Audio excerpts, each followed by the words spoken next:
Panic is one of the strangest human experiences imaginable, because internally it feels explosive, but externally it can sometimes look almost invisible. And in open water, panic becomes incredibly dangerous.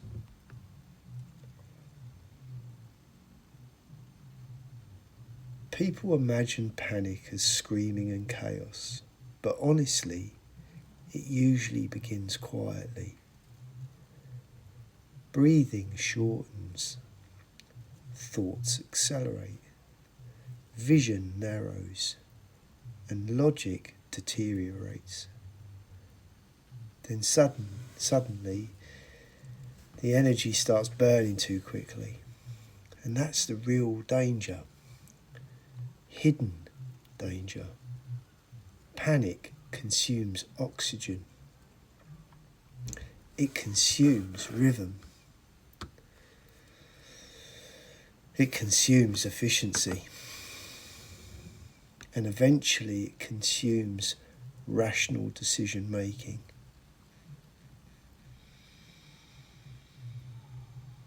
Cold water creates psychological and physiological stress immediately. Breathing disruption, adrenaline release, elevated heart rate, muscular tension, vasoconstriction. The nervous system enters a heightened state fast. Now, if emotional panic layers on top of physiological stress, efficiency obviously collapses. This is why experienced swimmers focus heavily on rhythm, not because breathing techniques are trendy, because rhythm preserves control. The terrifying thing about panic is that it convinces you movement equals safety, but often the opposite is true. The most frantic people become the more energy that they waste, the more oxygen they burn, the worse their decisions become. Sometimes survival begins the moment emotional fighting stops. And to be fair, that's difficult for people to understand until they experience it themselves, because panic creates urgency. Urgency creates impulsive behaviour, and impulsive behaviour under pressure becomes dangerous quickly.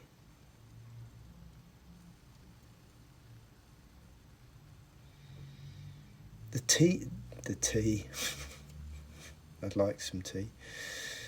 The sea taught me something profound about the nervous system. You cannot force calm, but you can train regulation, and that's the difference. Regulation means remaining present while stress moves through the body, not suppressing fear, not pretending, not performing toughness, staying present. And that distinction matters massively, because a lot of people confuse emotional suppression with strength. But suppressed fear leaks eventually. The ocean exposes it quickly. That's why cold water became such a psychological teacher for me. You learn slow breath, steady rhythm, energy conservation, awareness over reaction. And strangely, those exact same principles working in everyday life too. Arguments, stress, financial pressure, emotional overwhelm, conflict.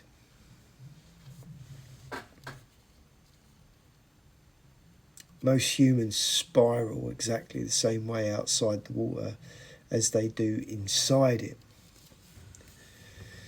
Breathing changes, thoughts accelerate, perception narrows, emotion overrides logic.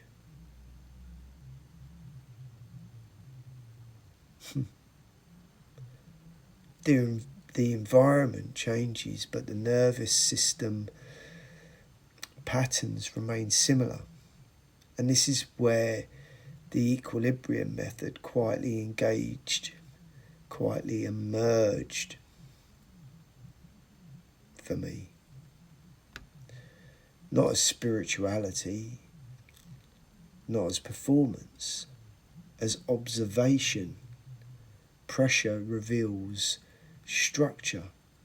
The sea showed me where my nervous system lacked regulation, and over time, well, it taught me how to build it. That's why I speak about panic with respect, not judgment. Panic is not weakness, it's biology. But learning how to regulate yourself inside pressure, that changes everything.